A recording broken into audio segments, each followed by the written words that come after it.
Pouco se sabe sobre a história do pudim, mas o certo é que o brasileiro ama essa sobremesa. Tudo leva a crer que essa delícia nasceu na Europa e chegou ao Brasil com os portugueses. No começo não havia leite condensado entre os ingredientes, e sim uma quantidade muito maior de açúcar, além da utilização de nata. Com o tempo, foi ganhando sofisticação e teve outros sabores agregados à receita original. Pois o pudim é o prato principal do programa A Origem das Coisas de hoje. A sobremesa é tão queridinha que no dia 22 de maio é comemorado o Dia Nacional do Pudim. Então, se prepare para conhecer um pouco da história desse doce e as oportunidades de negócio que ele pode oferecer.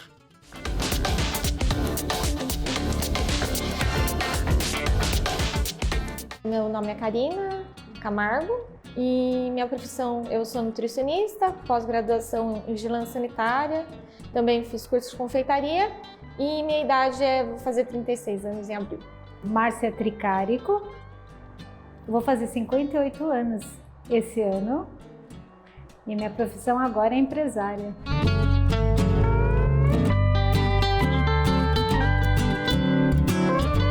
Antes de trabalhar no ramo de alimentação, eu era mãe e tinha uma gráfica. Depois essa gráfica acabou na época do outro governo dando um problema e aí eu comecei a trabalhar como vendedora numa gráfica. E sempre que eu trabalhava na gráfica eu tinha bastante clientes, mas no começo do ano, como todo negócio, é bem parado. Então eu sempre pensava em alguma coisa para fazer para poder compor a renda familiar, que era muito difícil, né? Mãe com 2 crianças, né, na época. Então eu tinha que ter uma outra alternativa de trabalho para poder compor toda a renda da família, né? E aí que surgiu a ideia de fazer o pudim, porque a minha vizinha, o esposo dela trabalhava num restaurante e ele falou, olha, lá no restaurante está precisando de uma sobremesa monoporção. Falei, ah, é mesmo? Eu sei fazer. Pudim sabia nada, só sabia fazer comida mesmo para as crianças. E aí eu liguei para minha mãe e falei, mãe, passa para mim a receita aí do pudim que a avó faz. E ela me passou a receita e eu comecei a fazer. O pessoal foi lá para o restaurante, gostou e a partir daquele momento o pudim foi só a porta de entrada do negócio, né? Apareceram outras sobremesas e a gente está aqui até hoje, 23 anos. Né? O pudim é um doce de leite condensado, ovos e leite com uma calda de caramelo.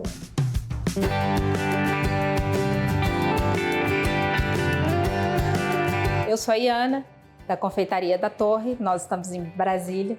Uma das nossas especialidades gastronômicas é o pudim, e então por isso hoje aqui no Origem das Coisas a gente também vai falar um pouquinho sobre ele. Não sabemos precisar exatamente quando surgiu o pudim ou quem inventou o pudim.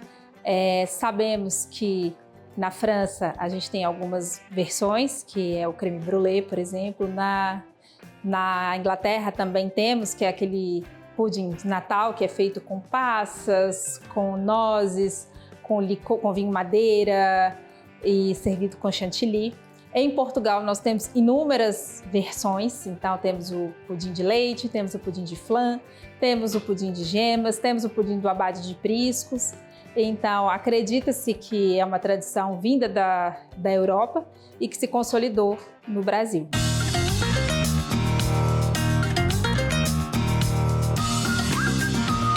Eu não tinha dinheiro para comprar nada, praticamente, somente mesmo os ingredientes do pudim e uma dúzia de forminha. E aí eu pensei assim, não, acho que eu vou arriscar. Então eu tinha só a primeira parcela. Eu fui no centro da cidade, onde vendem esses forno e tudo mais. Bom, falei, agora vai ou racha, vou investir no negócio. E aí fui com a coragem, né? E comprei. Então, um forninho em três vezes. O primeiro eu tinha, o outro Deus proverá. Eu ia conseguir trabalhando com o meu trabalho. E o forno, mais umas forminhas. E aí eu falei, bom, já que eu tenho destino comercial de vendas, eu vou começar a pegar e ir nos restaurantes e oferecer. E aí fui.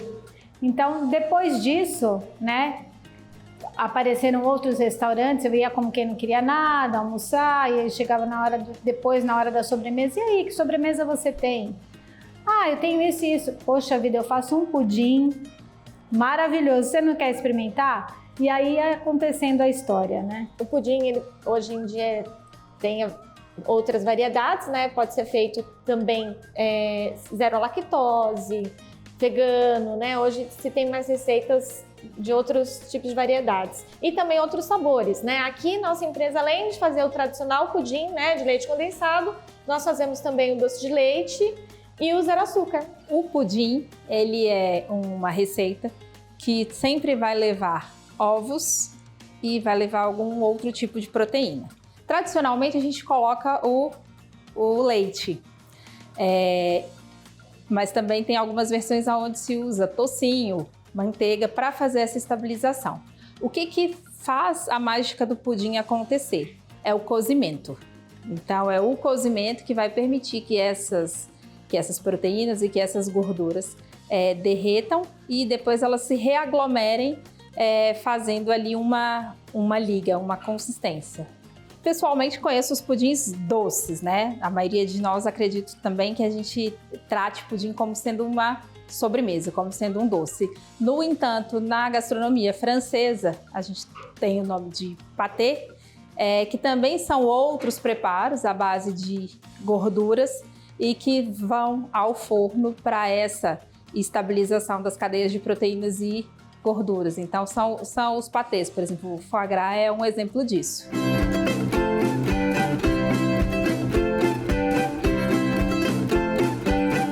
Casa do Pudim surgiu de uma forma muito engraçada. Como era uma empresa e ainda é uma empresa familiar, na época também meu filho, que hoje não trabalha mais na área, né, ele optou por outro negócio, trabalhava com a gente. Então eu trabalhava ele, a namorada dele, minha filha e as amigas dela quando ela queria sair. Porque para ela sair, as amigas dela tinham que untar forma, fazer alguma coisa, senão não podia sair.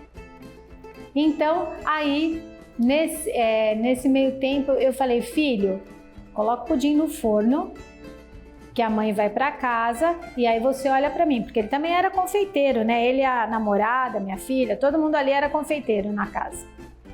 Tá bom, mãe. E aí eu falei, posso ir embora? Pode ir. E aí no dia seguinte eu cheguei na casa, vi uma fumaça, eu falei, nossa, tá fumaçando, né? Quando eu abri o forno, o pudim virou um pedregulho preto, parecia um carvão. Queimou todo o pudim, queimou a forma, tive que jogar tudo fora. Eu falei, filho, você não olhou? Ai, mãe, eu esqueci de desligar o forno.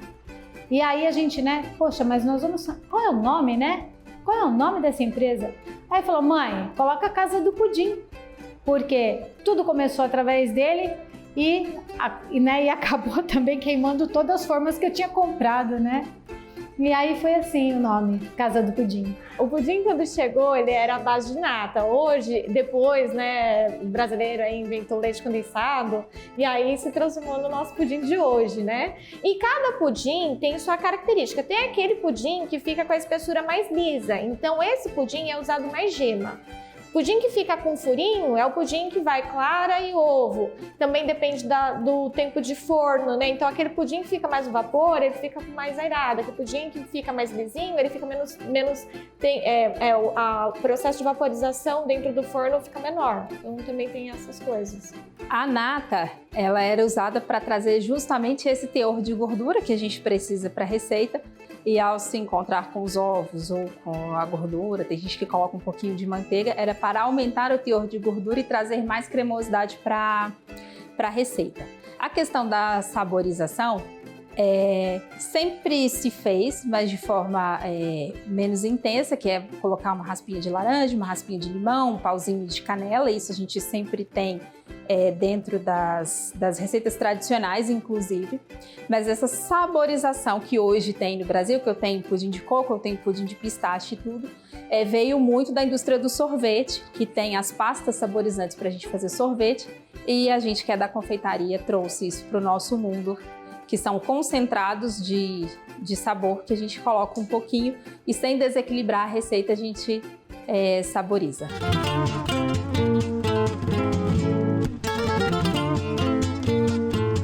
Bom, trazer um registro exato da chegada do pudim no Brasil, eu acredito que seja quase impossível. A gente tem uma vinda muito grande de imigrantes europeus, principalmente portugueses e espanhóis, desde 1508. E com essas pessoas, é lógico que vieram os livros de receita, as tradições, até porque a gastronomia é uma forma que a gente tem de matar a saudade, de se sentir próximo dos nossos. No entanto, relatos escritos, a gente tem mais depois da chegada da família real portuguesa em 1808, porque aí sim a gente passou a ter as editoras, passou a ter os banquetes, principalmente no Rio de Janeiro, passou a ter os registros fotográficos. Então, o material disponível a gente tem sempre a partir da chegada da família real, e também tem um outro motivo, porque a maioria dessas receitas elas eram restritas aos conventos.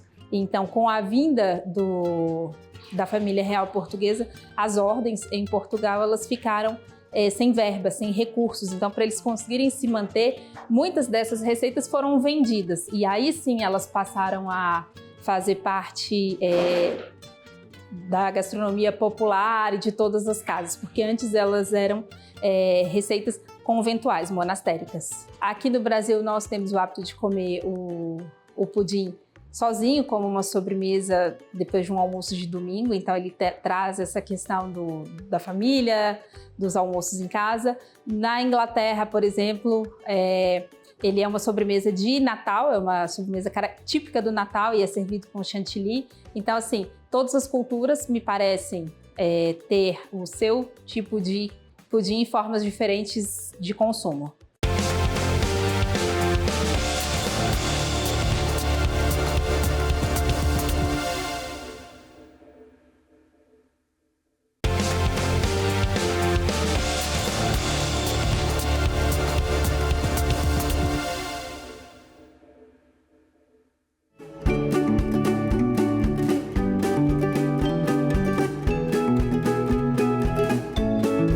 O pudim é uma sobremesa apreciada no mundo, mas de diferentes formas, formas diferentes de consumo. Então, na Europa tem diversos tipos de pudim, tem o pudim de laranja, tem o pudim do abade de priscos, que é feito com uma base de gema e de toucinho, e que ele é necessariamente para ser harmonizado com o vinho do Porto.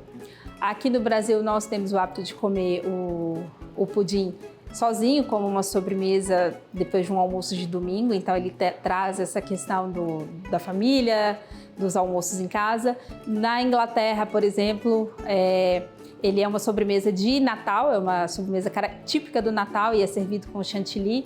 Então, assim, todas as culturas me parecem ter o seu tipo de pudim em formas diferentes de consumo.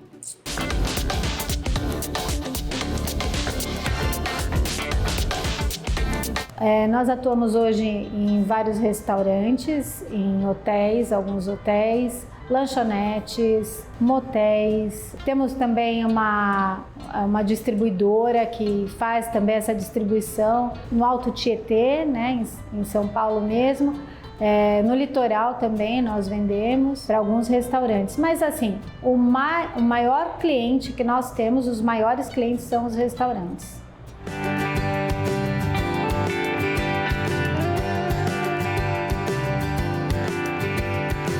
Olha, de todas as sobremesas que nós preparamos aqui dentro da nossa fábrica, para mim o processo do pudim é o mais fácil de todos, né?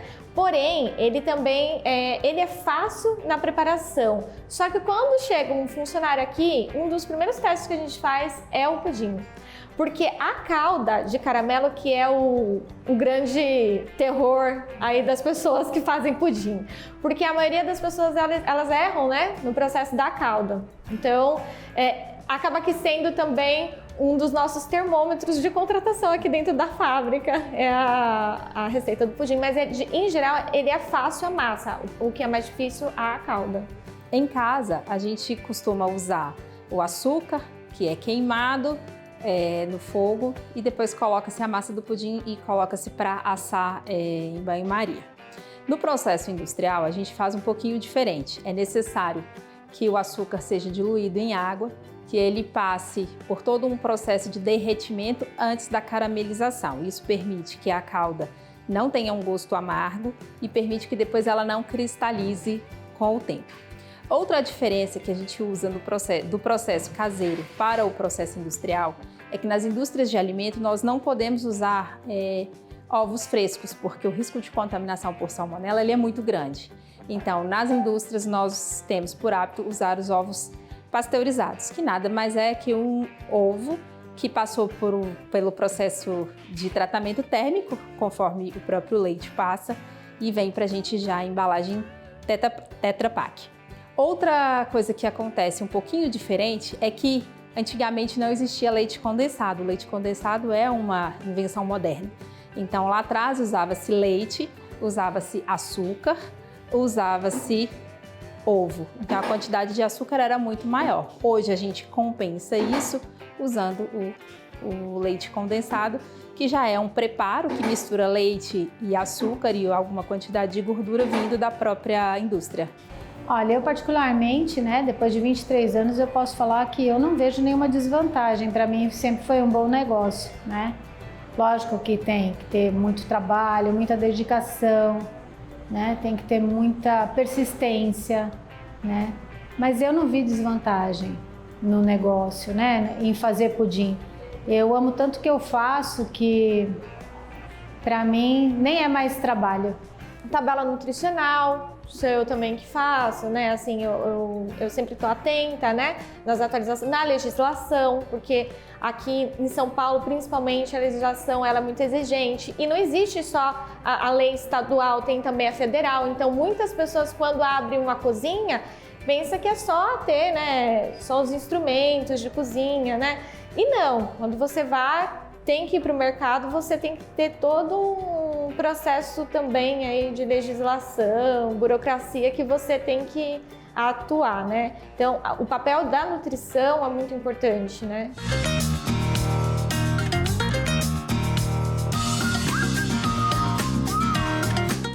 O pudim, na verdade, ele se dá por meio de uma reação físico-química. Então, os ingredientes, eles se unem numa teia.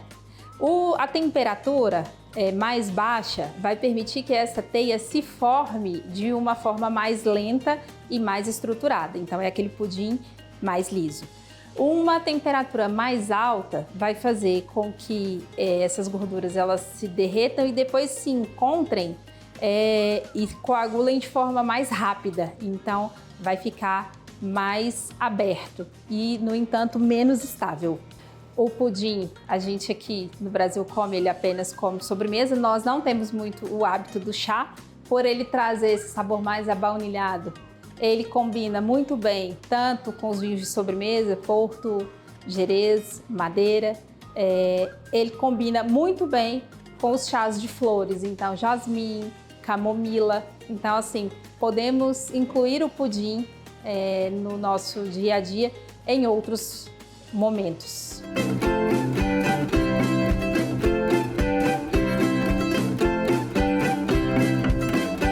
Eu acho que chega uma hora que você tem que dividir o seu conhecimento, você tem que mostrar para as pessoas que se elas quiserem mesmo, elas conseguem, né? Então, talvez agora seria o momento da minha vida de estar transferindo todo esse conhecimento e tudo mais, né?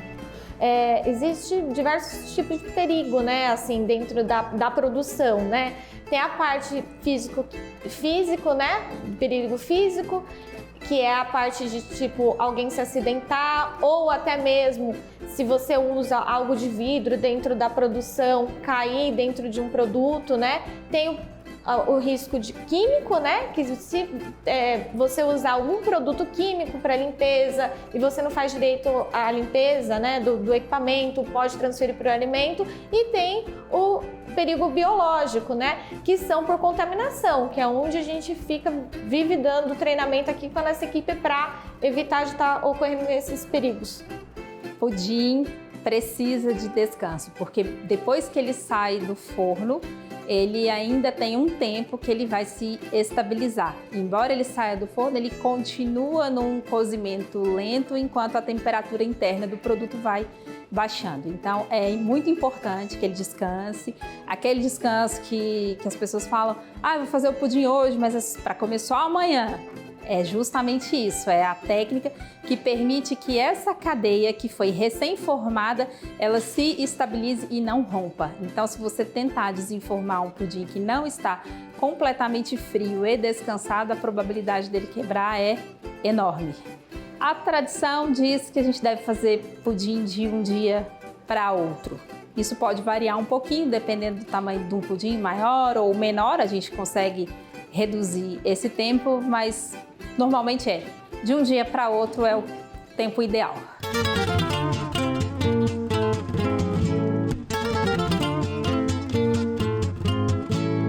Às vezes a gente vai em restaurante de clientes conhecidos e a gente espera acabar a hora da refeição para ver a sobremesa, passar na nossa frente. E como a gente já sabe que são as nossas sobremesas, aí eu fico olhando, esperando a cara do cliente, né? Quando ele dá aquela primeira garfada e ele fecha o olho, eu falei assim, pronto, lembrou da casa dele, lembrou daquela experiência que ele tinha na casa da avó dele. Meu, isso não tem felicidade maior do que você ver isso, né? É o sucesso, né? É ver o sentimento feliz do cliente, do meu cliente, né? Acho que esse lado da tecnologia acabou que o pessoal, durante a pandemia, buscando mais, né, vendo, né, mais esse negócio de Instagram, faz com que coisas que quando a gente começou não existia, né? Então hoje a gente pode expor mais nossa empresa, né, mostrar como que é a área da produção, então dá pra gente começar a trabalhar nessa parte, né?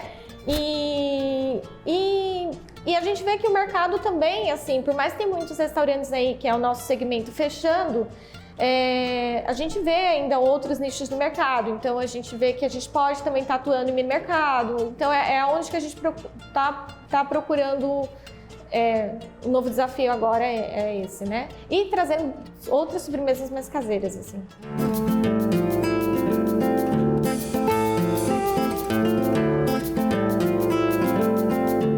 A indústria, ela procura trazer para o mercado um produto que tenha um sabor caseiro, um sabor artesanal. No entanto, as nossas preocupações, os nossos desafios, eles estão ligados à segurança alimentar, à produtividade e ao transporte e conservação disso para lugares mais longínquos.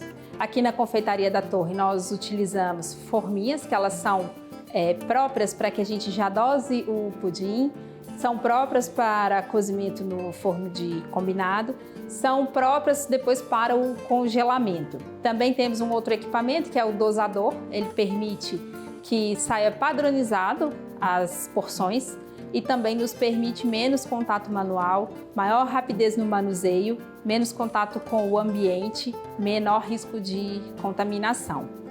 Os pudins são todos assados dentro de um equipamento de convecção, que é um forno de convecção, então ele faz uma mistura de calor com o vapor, então a gente utiliza muito pouca água, não tem que fazer aquele banho-maria tradicional que a dona de casa faz.